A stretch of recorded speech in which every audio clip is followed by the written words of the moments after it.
ഭാരതത്തിന്റെ കിഴക്കും പടിഞ്ഞാറും തെക്കും വടക്കുമായി 7 സംസ്ഥാനങ്ങളിലായി സ്ഥിതി ചെയ്യുന്ന 12 ജ്യോതിർലിംഗ ക്ഷേത്രങ്ങളിലൂടെയുള്ള യാത്ര ആരംഭിക്കുകയാണ്. രാമേശ്വരം ക്ഷേത്രം 12 ജ്യോതിർലിംഗങ്ങളിൽ ഒന്നാണ്.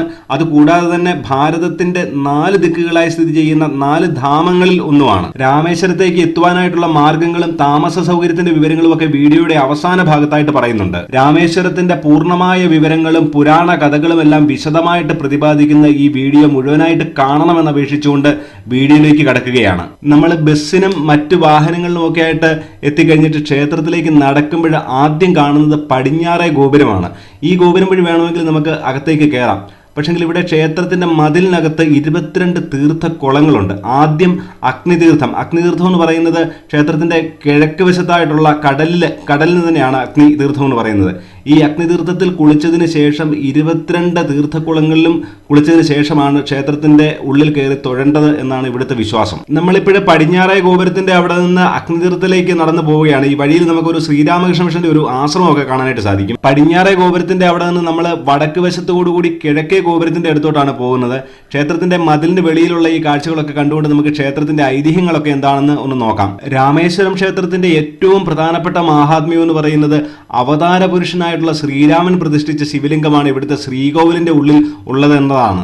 4 ധാമങ്ങളിൽ ഒന്നായതുകൊണ്ടും 12 ജ്യോതിർലിംഗങ്ങളിൽ ഒന്നായതുകൊണ്ടും ഉത്തരേന്ത്യയിൽ നിന്ന് അനേകം ഭക്തർ ഇവിടെ എത്താറുണ്ട്.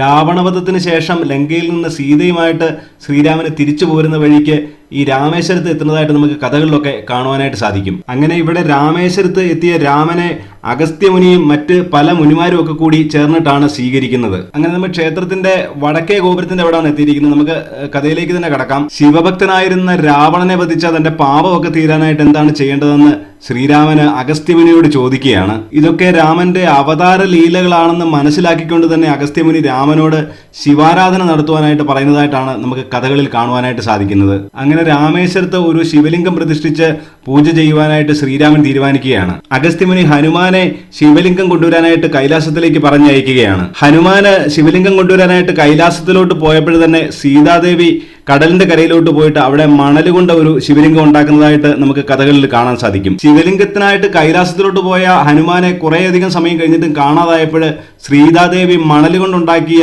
ശിവലിംഗത്തിൽ അഭിഷേകം ചെയ്ത് പൂജകൾ ആരംഭിക്കുവാനായിട്ട് അഗസ്ത്യമുനി ശ്രീരാമനോട് പറയുകയാണ്. കഥയൊക്കെ പറഞ്ഞുകൊണ്ട് നമ്മൾ കിഴക്കേ ഗോപുരത്തിന്റെ അവിടെ എത്തിയിരിക്കുകയാണ്. കിഴക്കേ ഗോപുരത്തിന്റെ അവിടെ നിന്നാണ് നമ്മൾ അഗ്നിതീർത്ഥത്തിലേക്ക് പോകുന്നത്. കിഴക്കേ ഗോപുരത്തിന് നേരെ ഓപ്പോസിറ്റ് കിടക്കുന്ന വഴിയാണ് അഗ്നിതീർത്ഥത്തിലേക്ക് പോകേണ്ടത്. സീതാദേവി മണൽ കൊണ്ടുണ്ടാക്കിയ ശിവലിംഗത്തിലെ രാമന് ജലം കൊണ്ട് അഭിഷേകം ചെയ്തപ്പോൾ തന്നെ അത് ഉറച്ച് ശില പോലെ ആയി എന്നാണ് കഥയിൽ പറയുന്നത്. അങ്ങനെ സീത ഉണ്ടാക്കിയ ശിവലിംഗം ഇവിടെ പ്രതിഷ്ഠിക്കപ്പെടുകയും ചെയ്യുകയാണ്.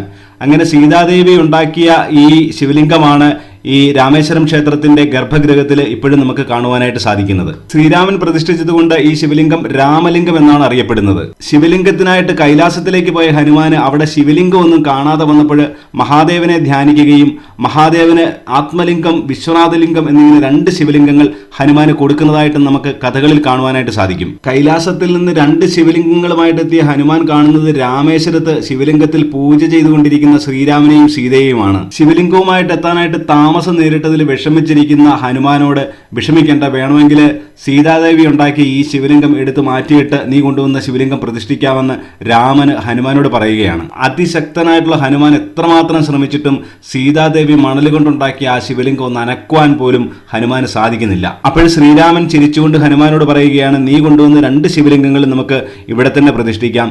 സീതാദേവി ഉണ്ടാക്കിയ ശിവലിംഗത്തോടൊപ്പം തന്നെ ഈ 2 ശിവലിംഗങ്ങളും ഭാവിയിൽ രാമേശ്വരത്ത് വരുന്ന ഭക്തർ ആരാധിക്കുകയും പൂജിക്കുകയും ചെയ്യും. രാമേശ്വരത്ത് പ്രധാന ശ്രീകോവിലിനുള്ളിൽ നമ്മൾ കാണുന്നത് ശ്രീരാമൻ പ്രതിഷ്ഠിച്ച രാമലിംഗം എന്നറിയപ്പെടുന്ന ശിവലിംഗമാണ്. പ്രധാന ശ്രീകോവിലേക്ക് വരുന്ന വഴിക്ക് ഇടതുവശത്തായിട്ട് ഹനുമാൻ സ്വാമിയുടെ ഒരു ചെറിയൊരു ശ്രീകോവിൽ കാണാം. അവിടെയാണ് നമുക്ക് ആത്മലിംഗം എന്ന ഹനുമാൻ കൊണ്ടുവന്ന ശിവലിംഗം കാണുവാൻ സാധിക്കുന്നത്. ഹനുമാൻ കൊണ്ടുവന്ന മറ്റൊരു ശിവലിംഗമായിട്ടുള്ള വിശ്വനാഥലിംഗം പ്രധാന ശ്രീകോവിലിന്റെ വലതുവശത്തായിട്ട് നമുക്ക് കാണുവാനായിട്ട് സാധിക്കും. ഈ ശിവലിംഗങ്ങളൊക്കെ ഇവിടെ വരുമ്പോൾ നമ്മൾ ഇവിടുത്തെ പൂജാരിമാരോട് ചോദിച്ച് എവിടെയാണെന്ന് മനസ്സിലാക്കി കാണുവാനായിട്ട് ശ്രദ്ധിക്കണം. അങ്ങനെ നമ്മൾ രാമേശ്വരം ക്ഷേത്രത്തിന്റെ കഥകളൊക്കെ പറഞ്ഞുകൊണ്ട് അഗ്നിതീർത്ഥത്തിന്റെ അടുത്തെത്തിയിരിക്കുകയാണ്. ഈ അഗ്നിതീർത്ഥത്തിലേക്ക് എത്താനായിട്ട് ക്ഷേത്രത്തിന്റെ കിഴക്കേ ഗോപുരത്തിന്റെ അവിടെ നിന്ന് നേരെ മുന്നോട്ട് കാണുന്ന വഴിയെ വന്നു കഴിഞ്ഞാൽ അഗ്നിതീർത്ഥത്തിൽ എത്താനായിട്ട് പറ്റും. ഈ അഗ്നിതീർത്ഥത്തിൽ കുളിച്ചതിന് ശേഷമാണ് ശ്രീരാമന് ശിവലിംഗ പ്രതിഷ്ഠ ചെയ്തതെന്നാണ് ഐതിഹ്യം. ക്ഷേത്രത്തിന്റെ കിഴക്ക് വശത്തായിട്ടുള്ള ബംഗാൾ ഉൾക്കടലിന്റെ ഒരു തീരം തന്നെയാണ് അഗ്നിതീർത്ഥം എന്നുള്ള പേരിൽ അറിയപ്പെടുന്നത്. നമുക്ക് ഈ അഗ്നിതീർത്ഥത്തിന് ഈ പേര് വരാനായിട്ടുള്ള ഒരു കഥയുണ്ട്. ആ കഥ എന്താണെന്ന് നമുക്കൊന്ന് നോക്കാം. ലങ്കയിൽ നിന്ന് സീതയെ തിരിച്ച് അയോധ്യയിലേക്ക് കൊണ്ടുപോകുന്നതിന് മുമ്പ് രാമന് സീതയെ അഗ്നിപരീക്ഷ ചെയ്യുന്നതായിട്ട് നമുക്ക് രാമായണ കഥയിൽ കാണുവാനായിട്ട് സാധിക്കും. ശരിക്കും സീതാദേവിയെ പരീക്ഷിക്കുന്നത് അഗ്നിദേവനാണല്ലോ. അങ്ങനെ സീതാദേവിയെ പരീക്ഷിച്ചതിൽ മനം നൊന്ത് ആ പാപം തീരുവാൻ വേണ്ടിയിട്ട് അഗ്നിദേവന് ഇവിടെ വന്ന് കുളിച്ചു എന്നാണ് വിശ്വസിക്കുന്നത്. അങ്ങനെയാണ് ഈ തീർത്ഥത്തിന് അഗ്നിതീർത്ഥം എന്നുള്ള പേര് വരുന്നത്. ഈ അഗ്നിതീർത്ഥം പിതൃതർപ്പണത്തിനൊക്കെ വളരെ പ്രാധാന്യമുള്ള സ്ഥലമാണ്. ഇവിടെ പിതൃക്കൾക്കൊക്കെ വന്ന് തർപ്പണം ചെയ്യുന്നത് നമുക്ക് കാണുവാനായിട്ട് സാധിക്കും. ഇവിടെ പിതൃതർപ്പണം ചെയ്യുന്നതിന് പൂജാരിമാർക്കൊക്കെ കൊടുക്കേണ്ട റേറ്റ് എത്രയാണെന്ന് ഇവിടെ ഒരു ബോർഡിൽ പ്രദർശിപ്പിച്ചിട്ടുണ്ട്. ഫിക്സഡ് റേറ്റ് എന്നാണ് എഴുതി വെച്ചിരിക്കുന്നത്. ഇവിടുത്തെ ഒരു പ്രത്യേകത എന്ന് പറയാൻ നമുക്ക് ഒന്നും പേടിക്കാതെ കടലിലിറങ്ങി കുളിക്കാം. ഇവിടെ തീരെ ആഴം കുറവാണ്. ഒരു 100-300 മീറ്റർ ഒക്കെ വേണമെങ്കിൽ നമുക്ക് മുന്നോട്ട് പോകാം. ഇവിടെ തീരെ ആഴം കുറവാണ്. അതുകൊണ്ട് കുട്ടികൾക്കും ഒക്കെ വളരെ സുരക്ഷിതമായിട്ട് ഇവിടെ കുളിക്കാനായിട്ട് വരുന്ന ഒരു സ്ഥലം കൂടിയാണ്. ഈ അഗ്നിതീർത്ഥത്തിന്റെ അടുത്ത് നമുക്ക് ബോട്ട് സർവീസ് ഉണ്ട്. ആ ബോട്ടിൽ കയറി നമുക്ക് കടലിലൂടെ യാത്ര ചെയ്യാനായിട്ട് പറ്റും. 100 രൂപയാണ് ചാർജ്. അത് നമ്മൾ ഈ വീഡിയോയുടെ അവസാനം നമ്മൾ ആ യാത്ര നമ്മൾ ഉൾപ്പെടുത്തുന്നുണ്ട്. നമ്മൾ അഗ്നിതീർത്ഥത്തിൽ കുളിച്ചതിന് ശേഷം ഡ്രസ്സൊന്നും മാറാതെ ഈർനായിട്ട് തന്നെ ക്ഷേത്രത്തിന്റെ അകത്ത് പ്രവേശിക്കണം. ക്ഷേത്രത്തിന്റെ അകത്താണ് മറ്റ് 22 കുളങ്ങളുള്ളത്. ആ 22 കുളങ്ങളിലും കുളിച്ചതിന് ശേഷം മാത്രമാണ് ദർശനം നടത്തേണ്ടത് എന്നാണ് ഇവിടുത്തെ വിശ്വാസം. ഈ 22 കുളങ്ങളിൽ നമുക്ക് കുളിക്കുവാൻ വേണ്ടിയിട്ട് നമ്മൾ കുളത്തിൽ ഇറങ്ങി കുളിക്കുകയല്ല, ചെറിയ ചെറിയ കുളങ്ങളാണ്. അപ്പോൾ അവിടെ ഒരാൾ നമ്മുടെ കൂടെ നമുക്ക് ഈ അഗ്നിതീർത്ഥത്തിൽ കുളിച്ചിട്ട് ഇങ്ങോട്ട് വരുന്ന വഴിക്ക് തന്നെ നമ്മൾ അവിടെ തൊട്ടിയൊക്കെ ആയിട്ട് ആൾക്കാർ നിൽക്കുന്നതാണ്. അവർ നമ്മളെ കൊണ്ടുപോയി ഓരോ സ്ഥലത്തും കൊണ്ടുപോയിട്ട് അവർ ഈ തീർത്ഥങ്ങളിൽ നിന്ന് വെള്ളം കോരി നമ്മുടെ ദേഹത്ത് ഒഴിക്കുകയാണ് ചെയ്യുന്നത്. അങ്ങനെ എല്ലാ തീർത്ഥങ്ങളിലും കുളിച്ചതിന് ശേഷം നമ്മൾ അവിടെ ഡ്രസ്സ് മാറാനുള്ള സൗകര്യമുണ്ട്. അവിടുന്ന് ഡ്രസ്സ് മാറിയിട്ട് വേണം ക്ഷേത്രത്തിൽ കയറിയിട്ട് ദർശനം നടത്താൻ. ഇങ്ങനെയാണ് ഇവിടുത്തെ ഒരു പ്രധാനപ്പെട്ട ഒരു ആചാരം എന്ന് പറയുന്നത്. ഈ ആചാരങ്ങളൊക്കെ ഇങ്ങനെയാണെങ്കിലും നമുക്ക് അഗ്നിതീർത്ഥത്തിലും 22 തീർത്ഥത്തിലും ഒന്നും കുളിക്കാതെ വേണമെങ്കിൽ നമുക്ക് കയറി ദർശനം നടത്താം.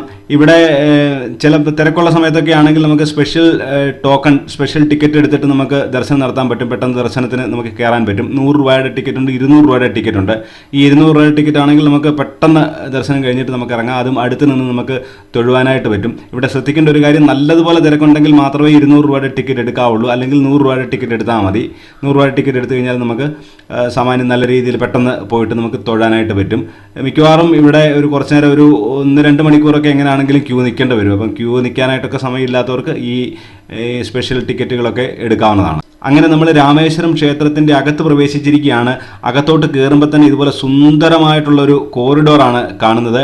ഇത് ഭാരതത്തിലെ ക്ഷേത്രങ്ങളിലെ ഏറ്റവും നീളമുള്ള കോറിഡോർ ആണെന്നാണ് പറയുന്നത്. ഇത് ക്ഷേത്രത്തിന് ചുറ്റും ഉള്ള ഒരു പ്രദക്ഷിണ വഴിയാണ്.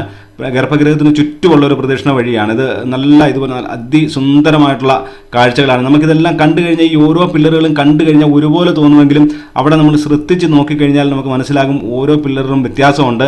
അത് ആ ഓരോ പില്ലറിൻ്റെയും അവിടെയായിട്ട് രാമായണത്തിലെ കഥകളാണ് കുത്തിവെച്ചിരിക്കുന്നത്. നമുക്ക് ശ്രദ്ധിച്ച് നോക്കിക്കഴിഞ്ഞാൽ നമുക്ക് കാണുവാനായിട്ട് സാധിക്കും. ഇങ്ങനെ 1212 പില്ലറുകൾ ഇവിടെ ഉണ്ടെന്നാണ് പറയുന്നത്. ഈ പില്ലറിൻ്റെ വശത്തുള്ള ഈ ചുമരുകളിലൊക്കെ സേതുബന്ധനത്തിൻ്റെ കഥയൊക്കെ വരച്ചു വെച്ചിരിക്കുന്നത് നമുക്ക് കാണുവാനായിട്ട് സാധിക്കും. രാവണന്റെ സഹോദരന് വിഭീഷണൻ പ്രതിഷ്ഠിച്ചിട്ടുള്ള 9 ശിവലിംഗങ്ങളുടെ നമുക്ക് ഈ വഴിക്ക് കാണുവാൻ പറ്റും. അത് എവിടെയാണെന്ന് ഇവിടെ ആൾക്കാരോട് ചോദിച്ച് നമ്മൾ മനസ്സിലാക്കണം. എനിക്കത് വീഡിയോ എടുക്കാനായിട്ട് പറ്റിയില്ല. ഇവിടെ രാവിലെയും വൈകിട്ടും ഒക്കെ ക്ഷേത്രത്തിലെ ശീവേലി നമുക്ക് കാണുവാനായിട്ട് സാധിക്കും. ക്ഷേത്രത്തിലെ ദേവന്മാരെയും ഉപദേവന്മാരെയും ഒക്കെ വെളിയിലൂടെ എഴുന്നള്ളിച്ച് കൊണ്ടുവരുന്നത് കാണുവാനായിട്ട് സാധിക്കും. ഇവിടെ ആനപ്പുറത്ത് എഴുന്നള്ളിക്കുന്നതല്ല നമ്മൾ കാണുന്നത്. ഇവിടെ രഥത്തിൽ ആണ് ഇങ്ങനെ തള്ളിക്കൊണ്ട് വരുന്ന ഒരു പല്ലക്ക് പോലത്തെ രഥത്തിലാണ് ഇവിടെ എഴുന്നള്ളിച്ചുകൊണ്ട് വരുന്നത് നമുക്ക് കാണുവാനായിട്ട് സാധിക്കുന്നത്. ക്ഷേത്രത്തിൻ്റെ ഉള്ളിലേക്ക് മൊബൈൽ ഫോണ്, ബാഗുകൾ, മറ്റ് ഇലക്ട്രോണിക് ഉപകരണങ്ങൾ ഒന്നും തന്നെ കയറ്റാനായിട്ട് പറ്റുകയില്ല. അതൊക്കെ സൂക്ഷിക്കാനായിട്ട് വെളിയിൽ നമുക്ക് ഈ ലോക്കറുകൾ കിട്ടും. 50 രൂപയ്ക്ക് കൊടുത്തു കഴിഞ്ഞാൽ ലോക്കറുകളിൽ നമുക്ക് നമ്മുടെ സാധനങ്ങളൊക്കെ വെച്ചിട്ട് ക്ഷേത്രത്തിൽ ദർശനം നടത്തുവാനായിട്ട് സാധിക്കും. അതുപോലെ ഇവിടെ ഡ്രസ്സൊക്കെ മാറാനായിട്ടുള്ള സൗകര്യങ്ങളുണ്ട്. നമുക്ക് കുളിച്ചൊക്കെ കഴിഞ്ഞ് വന്ന് ഡ്രസ്സൊക്കെ മാറാനെങ്കിൽ 40 രൂപ കൊടുത്തു കഴിഞ്ഞാൽ നമുക്ക് ഡ്രസ്സ് മാറാനായിട്ടുള്ള സൗകര്യവുമുണ്ട്. ഇവിടെ ഏറ്റവും പ്രധാനപ്പെട്ട ഒരു കാര്യം എന്ന് പറഞ്ഞാൽ സിംഗിളായിട്ട് വന്നു കഴിഞ്ഞാൽ, ബാച്ചിലറായിട്ട് വന്നു കഴിഞ്ഞാൽ ഇവിടെ നമുക്ക് റൂം കിട്ടുകയില്ല. ഡോർമെറ്ററി പോലെയുള്ള സംവിധാനങ്ങൾ കിട്ടും. 200 രൂപയും 300 രൂപയൊക്കെയാണ് 24 മണിക്കൂർ നേരത്തേന്. ഇവിടെ റൂമിന് ഒരു 500 രൂപ മുതൽ നമുക്ക് മുന്നോട്ട് റൂമുകൾ കിട്ടും. ഈ ക്ഷേത്രത്തിനടുത്ത് തന്നെ നമുക്ക് റൂമുകൾ കിട്ടും. ഇവിടെയൊക്കെ കേരളത്തിൻ്റെ പല ഭാഗത്തു നിന്നുള്ളവർക്ക് പല വഴിയാണ് ഇങ്ങോട്ട് വരേണ്ടത്. കോട്ടയം, ഇടുക്കി, ആലപ്പുഴ ഭാഗത്തൊക്കെ ഉള്ളവർക്ക് വേണമെങ്കിൽ കുമളി വഴി വരാം. ഞാൻ കുമളി വഴിയാണ് ഇങ്ങോട്ട് വന്നത്. അതുപോലെ കൊല്ലത്തുനിന്ന് ഇങ്ങോട്ട് ട്രെയിൻ കിട്ടും. തിരുവനന്തപുരം ഭാഗത്തു നിന്ന് ട്രെയിനുണ്ട്. അതുപോലെ പാലക്കാട് ഭാഗത്തു നിന്നാണ് വേറെ വഴിക്കാണ് പറഞ്ഞാൽ പാലക്കാട് നിന്ന് പളനി വഴിക്ക് നമുക്ക് ഇങ്ങോട്ട് വരാനായിട്ട് പറ്റും. അതുകൊണ്ട് കേരളത്തിൻ്റെ പല ഭാഗത്തു നിന്നും പല രീതിയിലാണ് ഇങ്ങോട്ട് വരേണ്ടത്. അതൊക്കെ എങ്ങനെയാണെന്ന് ഓരോ ഭാഗത്തുള്ളവർ നോക്കി മനസ്സിലാക്കുക. എന്താണെങ്കിലും നല്ല രീതിയിൽ ട്രെയിൻ സൗകര്യവും ബസ് സൗകര്യവും ഉള്ള ഒരു സ്ഥലമാണ് രാമേശ്വരം എന്ന് പറയുന്നത്. നമ്മുടെ യാത്രയും വീഡിയോ ഇവിടെ അവസാനിച്ചിട്ടില്ല. രാമേശ്വരത്ത് എത്തുന്നവർക്ക് ഒരിക്കലും മിസ്സാകാതെ അവശ്യം ചെയ്യേണ്ട ഒരു കടൽ യാത്രയാണ്, ബോട്ടിലുള്ള ഒരു കടൽ യാത്ര. വെറും 100 രൂപ കൊടുത്തു കഴിഞ്ഞാൽ നമുക്ക് ഒരു 1.5 മണിക്കൂർ നേരം നമുക്ക് കടലിലൂടെ യാത്ര ചെയ്യാൻ പറ്റും. ഈ യാത്രയിൽ നമുക്ക് ദൂരെ നിന്ന് രാമേശ്വരം ക്ഷേത്രത്തിൻ്റെയും അതുപോലെ ഇവിടുന്ന് കുറച്ച് മാറിയുള്ള ധനുഷ്കോടിയുടെയൊക്കെ ദൃശ്യങ്ങൾ നമുക്ക് കാണുവാനായിട്ട് സാധിക്കും. അതുകൊണ്ട് ഇവിടെ വരുന്നവർ ഈ ബോട്ട് യാത്രയിലും കൂടെ പങ്കെടുക്കണം. നമ്മൾ നേരത്തെ കണ്ട അഗ്നിതീർത്ഥത്തിൻ്റെ അടുത്തു നിന്നാണ് ഈ ബോട്ട് യാത്ര ആരംഭിക്കുന്നത്. 12 ജ്യോതിർലിംഗ ക്ഷേത്രങ്ങളിലൂടെയുള്ള യാത്രയാണ് നമ്മൾ രാമേശ്വരത്ത് വെച്ച് ആരംഭിച്ചിരിക്കുന്നത്. തെക്ക് ഭാഗത്ത് നിന്ന് യാത്ര തുടങ്ങി നമ്മൾ മുകളിലോട്ട് കയറി ഏറ്റവും വടക്കേ അറ്റത്തുള്ള കേദാർനാഥ് ക്ഷേത്രത്തിൽ അവസാനിക്കുന്ന രീതിയിലാണ് നമ്മൾ യാത്ര പ്ലാൻ ചെയ്തിരിക്കുന്നത്. മുന്നോട്ടുള്ള വീഡിയോകളൊക്കെ കാണുവാൻ വേണ്ടിയിട്ട് ചാനൽ ഇതുവരെ സബ്സ്ക്രൈബ് ചെയ്യാത്തവരുണ്ടെങ്കിൽ ചാനൽ സബ്സ്ക്രൈബ് ചെയ്യുക. ഇതുപോലത്തെ വീഡിയോകളൊക്കെ ഇഷ്ടമായിട്ടുള്ളവർക്ക് വീഡിയോ ഷെയർ ചെയ്ത് കൊടുക്കുക, വീഡിയോ ലൈക്ക് ചെയ്യുക ഇഷ്ടപ്പെടുന്നുണ്ടെങ്കിൽ. അതുപോലെ തന്നെ നിങ്ങളുടെ കമൻറ്റുകളൊക്കെ രേഖപ്പെടുത്തുക.